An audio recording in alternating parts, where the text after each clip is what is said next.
Hello, everybody. It's me, Gregory. I'm the Dragon King, and welcome to the Dragon's Den.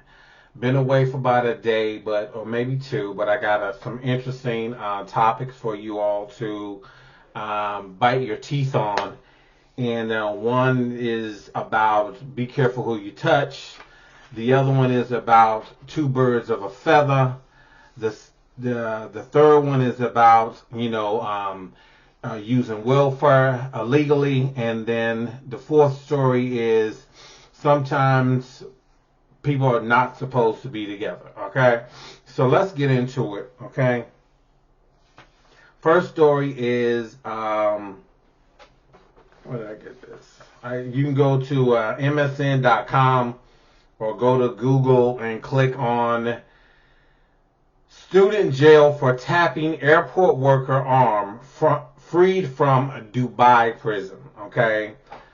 This story was done by Brooke Davies, but again, you can click on Google or go to msn.com, put in the title Student Jail for Tapping Airport Workers Arm Freed from Dubai Prison. Okay. Okay. There's a picture of her and beautiful girl, but let's get into it. It says Elizabeth Polanco de los Santos was sentenced to a year behind bars earlier this week. Okay. It says an American student has been freed from a Dubai jail after she tapped an airport security officer on the arm. Okay. On the arm, Elizabeth Polanco de los Santos, a 21-year-old university student from New York, was sentenced to a year in one of the country's most notorious prisons earlier this week. She was handed the harsh sentence after she brushed the arm of an officer during a strip search in Dubai International Airport on July 14th. Elizabeth and her friend were forbidden to travel home and was sentenced to a year behind bars despite paying a 2,249 pound fine, but her sentence has now been commuted. And the student is said to be ecstatic to return home to her mother in the U.S. De Los Santos flew into the city on her way home from a trip to Istanbul. After disembarking, she was held up by airport security. According to a London-based NGO detained in Dubai, De Los Santos was ordered by custom officials to remove her medical waist trainer, which she was required to wear after undergoing a surgery earlier this year. Detained in Dubai said the device was impossible for De Los Santos to remove by herself. Two female security guards laughed at her and spoke in Arabic, refusing to help as she struggled in pain to remove the device. I gently touched her arm to guide her out of the way, then desperately started crying to my friend for help, De Los Santos told the NGO. The entire interaction left De Los Santos feeling embarrassed and violated. Detained in Dubai said. A male customs also allowed her friend to help her, but after the device was back in place, De Los Santos was informed she was being detained for assault after touching the female official. Story goes on to say De Los Santos was forced to sign a document in Arabic, then was informed the travel ban was placed on her, preventing her from leaving the country. Elizabeth only intended to transit through Dubai, for 6 hours, but she's been there for 6 months on end and has lost $50,000 in expenses and lawyers costs, said Rada Sterling, CEO of Detained in Dubai. Officials in the UAE were reportedly set to deport De Los Santos after she paid the fine, but the customs officials filed an appeal before she could leave. Get in touch with our news team. Okay. Let me just tell you, most people, right? Hold on, let me get into it.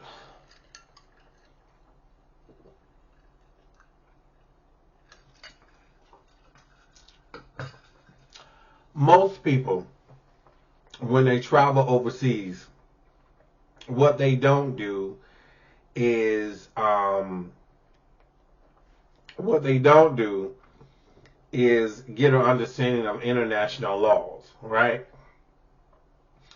I think a lot of people who travel overseas, particularly in the Middle East and other Muslim and Indian countries, they don't realize that you have got to do your homework. Unfortunately, not everybody loves America. Not everything can be so very nonchalant, so fair weather, so carefree. And I think with this young lady, De Los Santos, she assumed that, because maybe she looked a certain way, maybe because, and she's a beautiful girl, that she could get away with certain things. People don't care who you are, you know what I'm saying, when you're in their country. If you're not following the rules, you're not following the rules. Now, I remember a little backstory when my first deployment overseas was it may have been after our deployment overseas. No, it may have been the first deployment. We were told that we couldn't dock in Athens. This was in the early 90s. We were able to dock in Faliraki, off the coast of Faliraki, Rhodes, and things, Santorini, but we were not able to dock in near Athens due to some conflict or something to that effect, bad relations or something to that effect. Now, this is the early 90s. We don't know what's going on. We're new Marines. We're overseas. We're ready to get out and enjoy the culture or whatever. So you find that out, and that's, and so not everybody is accepting of people coming to their country and doing stuff. And I think, this story is a telltale sign that you have got to know what the customs are in these countries. You have to know the do's and don'ts. You can't, as Americans, I think we are so just inherently not ready to recognize that somebody is not going to embrace us the way we think people should embrace Americans. And that's just, it's unheard of. Like, you mean to tell me that because you're an American, we're Americans, you think you can go in the country and they don't embrace you? That's not how it works. You have to abide by the laws, the rules, the policies. And entering the country is one of the most critical places that is going to be adhered to. You're entering the country at the entry point of the country. It is going to be adhered to like no other place. So you might get away with some things once you get inside the country. Maybe, and that's a big maybe, but why at the entry point into that country? No, ain't no way in hell. It's gonna be very, very scrutinized. Everything you do, how you look, how you walk, all of that. And for her to think, because it seemed like she thought she could just, touch people and tap people. That's not how it works. There are some places where women cannot touch men. Shake their hands, say hello. It's a religious thing. It's a cultural thing. That's their ways. All right. So for her to have tapped one of them, they saw it as assault. I'd hate to see if she had bumped into him by mistake, how many years she would have actually got in prison. But she just tapped the lady for some assistance that she, and she was sent to jail for 6 months. So you got to be careful.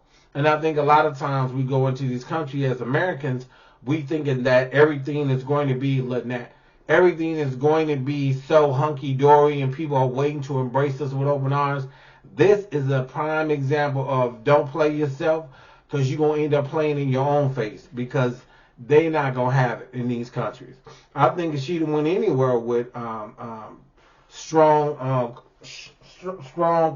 cultural policies and regulations, that she wouldn't have got away with this. So whether it was Dubai or not, some other place, she done went into Iran or Iraq or some other place that really doesn't have necessarily a positive relationship with America in that way.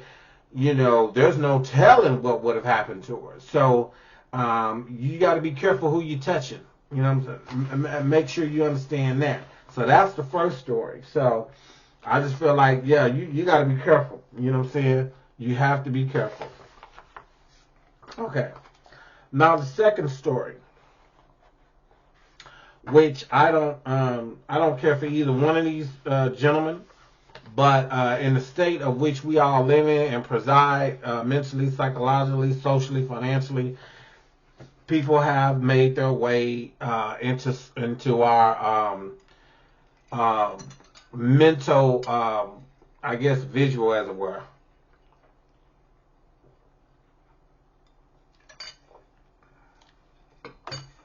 Okay, so I'm gonna give you the what is this? Okay, now I'm gonna give you the backstory on Jordan Peterson.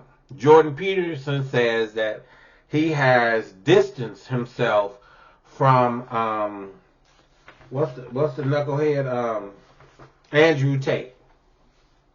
He said he's distanced himself from Andrew Tate. But before we get into that story, it's all one story. I need you to give you a little background. We know who Andrew Tate is, but a lot of people are not unfamiliar with Jordan Peterson. And I'm gonna give you a little background, and then we'll read the story that's like the real story, and how he believes, he needs to distance himself from Andrew Tate. But you'll quickly realize when I read his background and then read that story why the two of them are the same person, just different generations. Okay. So it says Jordan Peterson. I got this out from Wikipedia, but these I went other places to support what I found there, so it's legit. Jordan Burt Peterson, born the 12th of June 1962, is a Canadian psychologist, author, and media commentator, often described as a conservative. He began to receive widespread attention in the late 2010s for his views on cultural and political issues. Peterson has described himself as a classic British liberal and a traditionalist. British liberal. Most British people, well, okay. Let me see. Born and raised in Alberta, Peterson obtained a bachelor's degree in political science, psychology from the University of Alberta, and a PhD in clinical psychology from McGill University. After researching and teaching at Harvard University, he returned to Canada in 1998 and became a professor of psychology at the University of Toronto. In 1999, he published his first book, Maps of Meaning, The Architecture of Belief, which became the basis for many of his subsequent lectures. The book combines psychology, mythology, religion, literature, philosophy, and neuroscience to analyze systems of belief and meaning. Okay? Now, you have his education, but let me give you some of the things that, some of his five things that he believes in. Okay?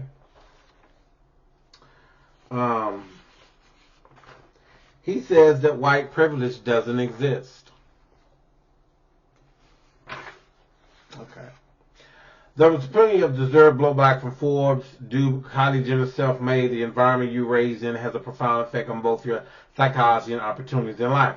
I'm not quite sure how this is even a debatable issue, but in Peterson's world, it is white privilege, according to him, doesn't exist.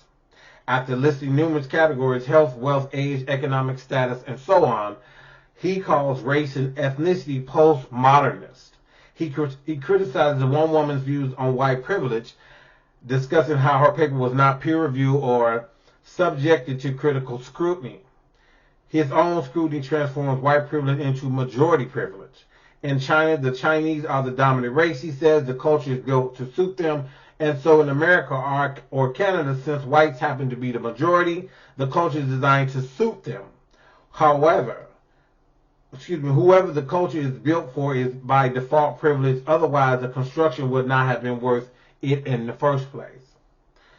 Fair enough, our gods always look like us, but for someone so insistent about context, it's baffling that he overlooked the fact that his experiment of democracy is rooted in the idea of a level playing field. Sure, it's mostly lip service, but still aspirational. Peterson claims that Marxists and postmodernists, who according to him strive to obtain the ideals of Marxism. Okay, so that's one of his things. His other views are gay parents raising children. Peterson begins by declaring the devil is in the details. Okay? then cites the fact that kids in a family with a father do better than single-parent families. Speaking of details, interesting that he doesn't state families with a mother. I believe quite firmly, he continues, that that the nuclear family is the smallest viable human unit. Father, mother, child. If you fragment it below that, you end up paying. He continues. He cites Warren Farrell and Jack Panksepp's effective neuroscience. He discusses rough and tumble play based on Panksepp's incredible work on rats and the play system. Fathers and children push each other's limits to find out where they are. If juvenile male rats don't tussle, you can't treat it with a retina and wait was the question. Okay. Okay, he goes into 3.5 minutes into this 4.5 minute video. He finally gets to the gay family. For the first time, recalling that yes, women are parents too. Treating gay families in a postmodernist fashion is gerrymandering questions without facing moral responsibilities. And look, here's the continual problem with Peterson. Many children come from broken homes. Often it's the father. Sometimes it's the mother. We have to consider that maybe it's simply hard to research long-term data on gay families because it's only been about 2 decades since homosexuals were broadly accepted. That is so true. There are plenty of politicians that would gladly overturn gay marriage and homosexual couples adopting children. Peterson misses the most basic, primary, and humane element of this entire conversation. 2 people in love can do incredible things, absolutely, including raising children regardless of gender. Without that love, everything crumbles. The absurdity of the question is only surpassed by inanity of the response. He talks about the Me Too movement, why women took so long. He goes into, is that it? Yeah. He goes into identity politics, and things of that nature. So, you all have a background on Mr. Jordan Peterson, okay? Now, let's get into, do I have it with me? Tell me I have it with me. So, here it is, right? Now, here is the latest article here from Newsweek. Now, remember, I just gave you a background on Jordan Peterson and what his beliefs are. Now we get into the nitty-gritty. Jordan Peterson calls Andrew Tate reprehensible in Piers Morgan interview, right? He recently did an interview on Piers Morgan, and he said that Andrew Tate was reprehensible. Like I said, in my mind, the 2 of them are the same person, just different generations. One's got hair, the other one is hair is going bald. You know what I'm saying? So here it is, right? Okay.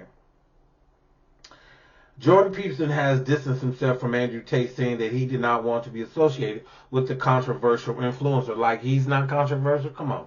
The man is, he gets up on these couches, he's breaking you down, but he's always crying. Like, what? I've never seen a psychologist cry so much when they're talking to somebody. Jordan Peterson is a psychologist. He got a PhD in psychology. He taught psychology in McGill University in Toronto. What is it, 1999? But yeah, you're the one that's always crying. I mean, what's going on? Like, are you giving clinical sessions to yourself while talking to somebody else in front of hundreds, thousands of people? I don't get it. The Canadian psychologist was being interviewed on Piers Morgan TV show on Tuesday when the topic of Tate came up. Morgan quizzed Peterson on recent comments made about him by California Governor Gavin Newsom. My son is asking me about Andrew Tate, Jordan Peterson, and then immediately he's talking about Joe Rogan. That's another one too. Joe Rogan isn't as toxic as the 2 of them are. You know what I'm saying? He does a lot of different stuff on his channel. He talks about space and weird little things. Some of that stuff can be kind of entertaining. It's not a left or right wing. It's just some entertaining stuff about how animals act, how, different types of, science stuff, So Joe Rogan can be, in a sense, he can be more involved, when it comes to other topics and other things that are important in life. But when it comes to specific topics like gay and transgender and all that stuff, he's right in line. It's like the 3 Amigos. So that's my take on Joe Rogan. And I'm like, here it is, the pathway. Newsom said in an interview with Bloomberg. Peterson started by slamming Newsom's concept of microcults and argue Rogan was the most powerful journalist in the world. I doubt that. No way, ain't no way in hell. Ain't no way in hell. You know what I'm saying? As an armchair person, yeah, maybe. Just like Dak Shepard. You know, and check out that video he did that I spoke about how him and Jonathan Van Ness had a podcast thing going on, how it went left, but you know, only in the podcast world, you know, that Joe Rogan might be the most powerful journalist without a degree, without any journalism education, without any, because I would never call myself a journalist here on YouTube. I don't have a degree, no education, no real experience, you know what I'm saying, out there in the field, none of that. This is just an opinion, op-ed type of, you know, thing that we do here on YouTube as far as I'm concerned. So let's get back into this. I mean, I'm not particularly happy to be grouped with Andrew Tate because I think there's some elements about what he does that are quite reprehensible. Okay. But that we could certainly talk about that. Peterson, so he's not completely reprehensible if you can talk to the man about some of the things that you see that he need to work on. I never heard so much. It's just full of shit. That's what I mean by him and Andrew Tate are the same person, just different generations. Okay, let's get into it. Peterson began adding there should be some curiosity on Newsom's front, trying to figure out why it is that this degree of popularity exists. The reason why he exists, the reason why Joe Rogan exists, the reason why Andrew Tate exists, because a lot of these people, you know, there used to be a time where straight men, white men, heterosexual men, whatever you want to call it, they had dominance in this world. You know what I'm saying? They had the authority to say and do whatever they wanted. You know, for years watching television, we only had three major now: ABC, NBC, and CBS. All white men, morning, noon, night. We had to believe what was being told to us. So we were being indoctrinated to this male, white, heterosexual, you know, Christian type of, you know, just culture, whether you liked it or not. You know what I'm saying? And that went on for decades and decades and years and years and years, right? So now you have women in power, movers and shakers. You have gay people, like I said in a previous video, we had to watch you all for years, for hundreds of years, decades, watch you live out your dreams.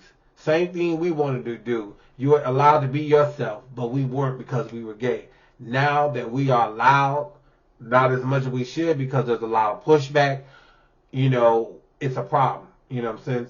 You know, the fact that white men or men in power or straight men or Christian men with all those attributes rule this world. Nobody had a problem with it. It was the norm. It was what was the Bible said. All of a sudden, all that is being flipped upside down because other folks, other people, other mindsets can feel free. So that is why he feels like it's become a, because now this is their resurgence of that power, of that era, of those times and of that era. That's why that's why he's saying what he's saying about why does Governor Newsom not understand why men like him, Andrew Tate, and Joe Rogan are popular, because I just explained to you why. You know, that's the whole fucking thing. So he goes on to say Tate is facing charges. Well, this article says Tate is facing charges of rape and forming a criminal gang to sexually exploit women in Romania. Allegedly. You know, we have to say that. 4 women in the UK are also pursuing legal action against him over accusations of violence, sexual assault, and coerced control. Tate has denied all allegations. Now, I'm wondering, since Mr. Jordan here, Mr. Peterson, Jordan Peterson considers himself a British liberal, would he be so adamant about Andrew Tate if none of those women had come from the United Kingdom? That's the real question. Like, are you upset? You know, we didn't hear this before until the women from the UK came forward. Because prior to that, you know, he had no opposition. He had no reservations about Mr. Andrew Tate, as far as I've read. Okay, Tate is denied all allegations. Became infamous for his misogynist comments. Peterson has long been a critic of Tate. Yeah, okay. Previously describing him as the lowest form of life. But then you still believe that you said in this same interview, or when you're being asked about Andrew Tate, that you could still have certain conversations with him and see where his mindset at. If he's that reprehensible, if he's that lowest form of life, why would you even consider talking to him? That's where you know all this is full of shit. Because Pimps Electronic and Pimps Electronic and otherwise are the lowest form of life. Pimps Electronic. Okay, I don't even know. Peterson tweeted in July after Tate appeared on Fox News in an interview with Tucker Carlson. Okay, none of that is good. On another occasion, Peterson spoke out about why Andrew Tate is wrong about women, explaining how some women can easily fall for narcissistic psychopaths. Well, Jordan Peterson is damn near on the borderline of being a narcissistic psychopath. The only problem is, just when you think he's about to, you know, live out that stereotype, he start crying on the couches.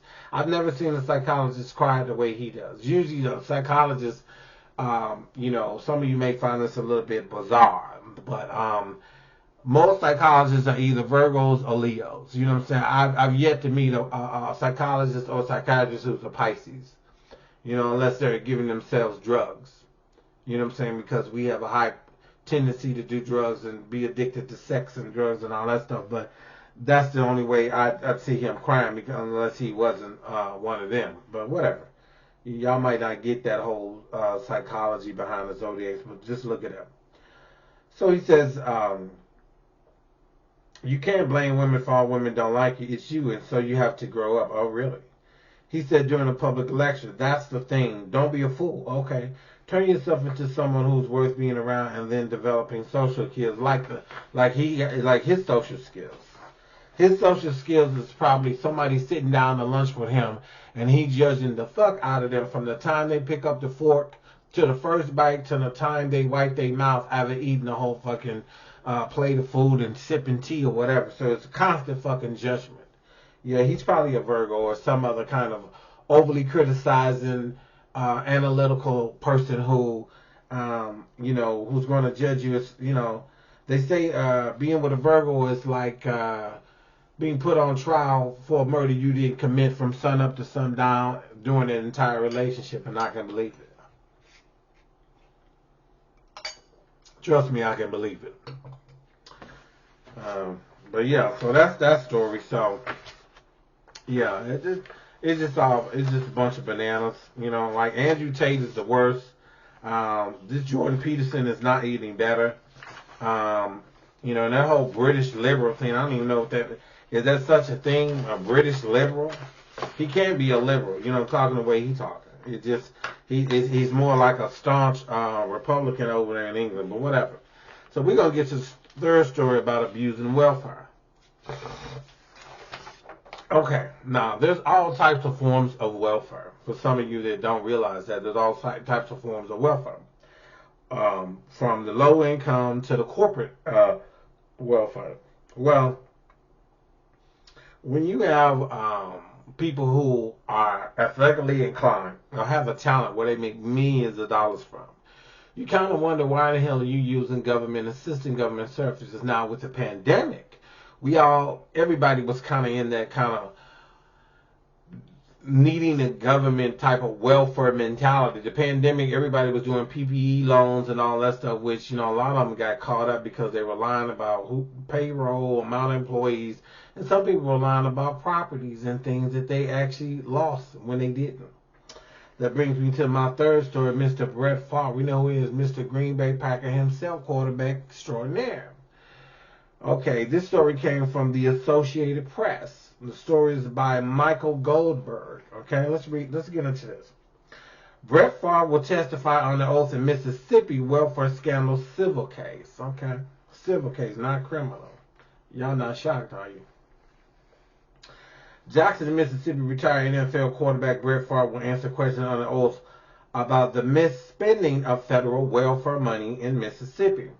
Was the public money intended to help some of the nation's poorest people used to fund pet projects he and other well-connected people supported? Now, that deserves no re-entry of thought or statement. That money was supposed to go to the poorest of people in the fucking state, in the nation, not somebody who is sitting on whatever millions of dollars that he's sitting on. Let's see. We're going to get into this. We're going to just give me a quick pause. Let's see. How much is Brett Favre worth? Let's see. Okay, as of May 19, 2023, and this is all alleged. It says Brett Favre is a retired American professional football quarterback who has a net worth of $100 million. Boom. This is in 2023, right? So I'm assuming when this happened a few years ago, a couple of years ago, maybe 2, 3, during the pandemic,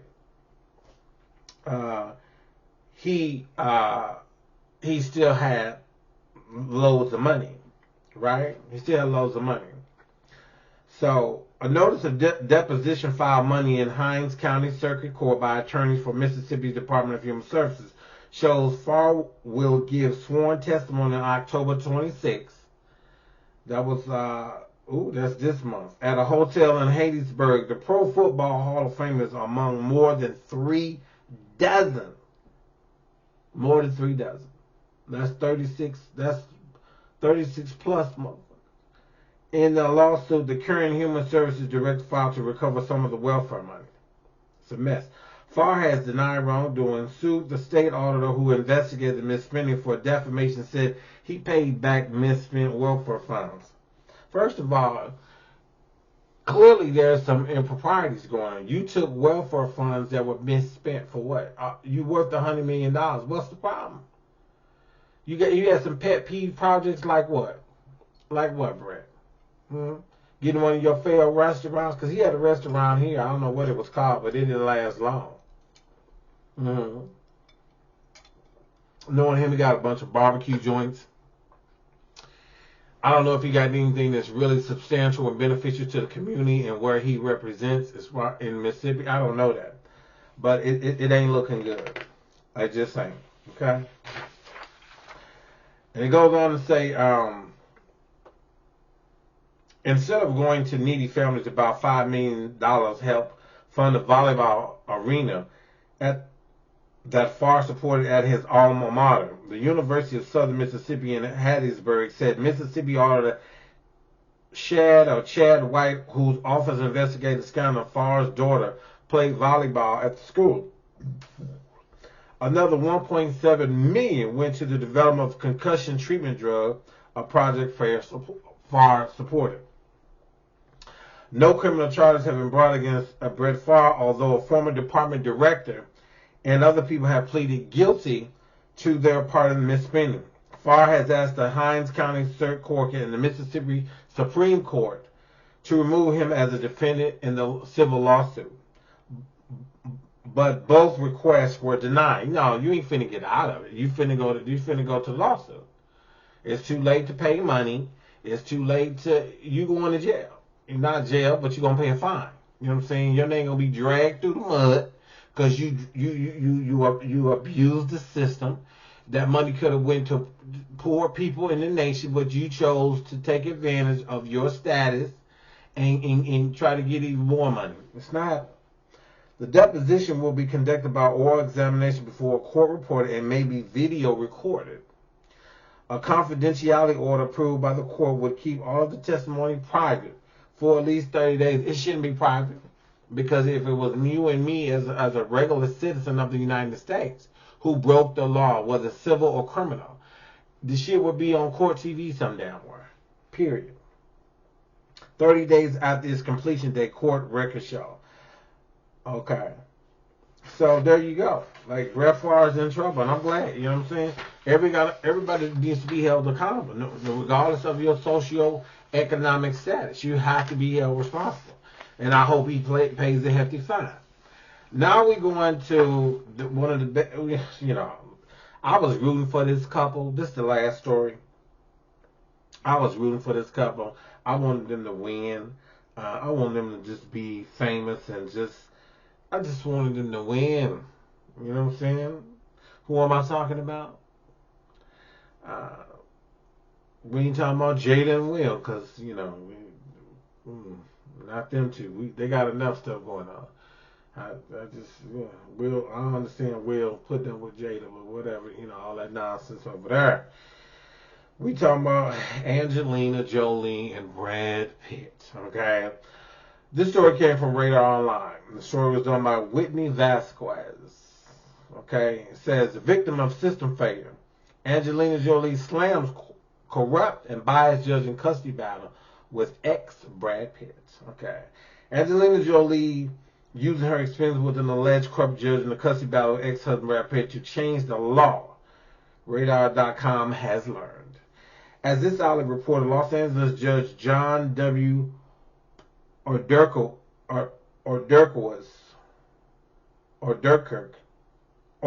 was kicked off the case after he failed to disclose his close ties to Pitt's lawyers. Oh, okay, so he had a relationship. So I guess she did the right thing now. That in turn gave Jolie the green light to fight against the joint custody ruling of the children. I mean, in a minute, all those kids gonna be fucking grown. You know what I'm saying? I think the youngest one is probably, 3-4 years away from being a grown-ass fucking adult. The rest of them are like maybe 1 year away, possibly 2. I mean, what's the point now of fighting for custody? It ain't making sense to me. I love Angelina, love Brad, but the shit ain't making sense. Jolie wrote a 2-page letter asking California Governor Gavin Newsom to support Pickett's Law, a bill requiring domestic violence training for judges, mediators, and other professionals of the court on the effects of child abuse and trauma. The letter obtained by the Post was dated September the 29th. Orderkirk, a private judge, refused to allow the A-listed 6 kids to testify about the domestic violence they allegedly witnessed from their drunken father on doomsday flight that sparked an FBI investigation. First of all, why would you, Angelina, I love you all day long. Angelina, I love you. And maybe one day when I write a script, you can read it and see where I'm at. I love you, Angelina, I do. But why would you want to have your kids be called as witnesses against their father? Because regardless of what is going on, they love Brad. I know they love the man. He is their father. He upraised them. He's known them since they were little babies, little kids, toddlers. Why would you want to subject them to that? Because it sounds like at that point you're trying to see who they love more by subjecting them to be witnesses and speak on them watching him allegedly put his hands on you. That's not a good look. Because if they come to court, they say what they saw, in their mind down the road they're gonna feel so damn guilty that they did that to him, knowing that regardless, you know what I'm saying, he was a good father to him. Angelina, I'm not, I love you, honey, but I ain't with you on that one. So, an insider said that the actress wants the proposed law passed following the alleged incident with Pitt. Okay, this is personal to her and for good reason. A source close to Jolie told the Post. Look at what she faced from a biased judge who was removed by the appellate court for his corrupt and secretive financial dealing with Brad Pitt's team that violated judicial ethics in her family's case. So she wanted him removed. You know what I'm saying? He was not going to be an impartial observer of the situation from both sides, and I can understand that. But at the same time, I mean, again, like I said, my dog is moving around. He don't like when I do all this talking. He like an old man. We breathing hard when you talking too much. So for me, girl, these kids gonna be grown soon. The youngest one is probably 4 years away. The other ones are 1 or 2 years from being grown people. They don't have time for this shit. They just want to go to fuck on. Come on, Angelina, don't waste your time, baby. Just Call it a wrap. You know what I'm saying? Let them go see Brad. They're going to be grown. Because when they grown, they're going to see his ass anyway. In 5 years, all of them going to be on his house. At his house on a Friday night barbecuing when your ass somewhere making a movie, and it's going to make headline fucking news. You know, it's going to, I can see the title, the caption of the photo now. Hey mom, you know, all Brad Pitt gonna have all them fucking kids. They're gonna be grown, drinking a little wine cooler, sipping on wine, a beer, over by the fire, overlooking one of the cliffs and mountains on fucking Malibu. And they gonna be, hey mom, it's gonna be the damn caption, and you gonna be mad as fuck. But guess what? You ain't gonna be able to do shit because they're all gonna be grown. I mean, come on, Angelina. Look, girl, I love you, but get it together, Angelina. Okay. So, in her family, and who refused to review evidence of domestic abuse. I mean, you know, it's all alleged. It's all alleged. You know what I'm saying? Because if you know, I don't know if Angelina ever said she went to the hospital. I don't know if they said she was ever examined. I don't, you know, if it's possible, y'all let me know in the comments and link it to some type of evidence, public records, because I don't see it. I ain't never heard that, you know. But abuse is in many forms: verbal, psychological, physical, and what have you, right? It's no surprise she has taken on the specific issue. Their whole family is a victim of system failure. Ooh. She has been fighting privately for her family and publicly for other families for years. Okay, and she has, right? It was more to the story. Says sources connected to Pitt fought against the allegation by accusing the actress of using her usual tactics to misrepresent the truth. The couple's infamous 2016 flight set the stage for the 5-year custody battle that eventually unfolded. So when they were going through this, I believe they were coming off that they were on the private jet. Now that private jet, baby, it must have been like, the pilots must have been like, what in the WTF is going on back there, right? It's just a mess, you know. But these kids look young. They ain't gonna be young forever. Most, like I said, the youngest one is probably 4 years away from being a grown ass motherfucker. By the time the custody battle's over, they're gonna be out. They're gonna be, you know, taking their first, you know, puff of this or, you know, a sip of that. And you still gonna be in the courthouse. Girl, come on. Jolie was identified as the Jane Doe who filed a lawsuit against the FBI in which she questioned by why the investigation into her ex over assault allegations was closed. Maybe because there was no evidence. And here it is right here. The explosive documents were made public, revealing the shocking allegations against Pitt. Jolie's countersuit alleged he grabbed Jolie by the head and shook her before allegedly turning on the children's stove. Okay, look. Now, I'm quite sure that he has some incidents with, arguments is what I mean, with Jennifer Aniston. So we never heard once that he grabbed her. Now, I'm not saying domestic violence is wrong. Physical, psychological, sexual, all of it is wrong. It's absolutely wrong. But if she making it seem like this man is just like this monster. And again, I love Angelina Jolie. Shout out to Maleficent 3 if you make it. But why wasn't any of this type of behavior displayed when he was with Jennifer Aniston? I don't get it. Unless, you know, they say, you know, some people bring out certain things in you. You know, I don't know, but who knows? Okay, he shook her head and rushed her to the mother, children who rushed to their mother's rescue. At one point, he poured beer on Jolie. At another, he poured beer and red wine on the children. Really? Was it a baptismal thing going on, or this is all alleged. It's all alleged because this shit must have been on their private jet in one of the mansions they own. I don't know. To get Jolie off his back, Pitt threw himself backwards into the airplane seats, injuring Jolie's back and elbow. The filing continued. The children rushed in and all bravely tried to protect each other before it was over. Pitt choked one of the children and struck another in the face. Some of the children pleaded with Pitt to stop. Wow. Okay. They did say it was getting busy. You know what I'm saying? I don't know if one of those pilots was interviewed that night, but they said it was getting busy back in the, in those seats over there. You know what I'm saying? Talk about turbulence and shit. You know, Spirit Airlines and Frontier Airlines didn't have nothing because, you know, they fight on them airlines, allegedly. It ain't alleged. You can watch this shit on the internet. They're probably going to, with this strike my ass for that. But, I mean, oof, Lord. The Los Angeles County Department of Children. What is it? It's important to note that the FBI closed the case against Pitt after investigating the claims. The Los Angeles County Department of Children and Family Services also investigated Pitt for child abuse, and nothing came out of it. Yeah. Joe Lee and Pitt continue to fight over their 164 million French winery. It's time to just sell all the fucking wine in there. And send me a case of Pinot Noir. Pinot Noir. Yeah. Little Chardonnay.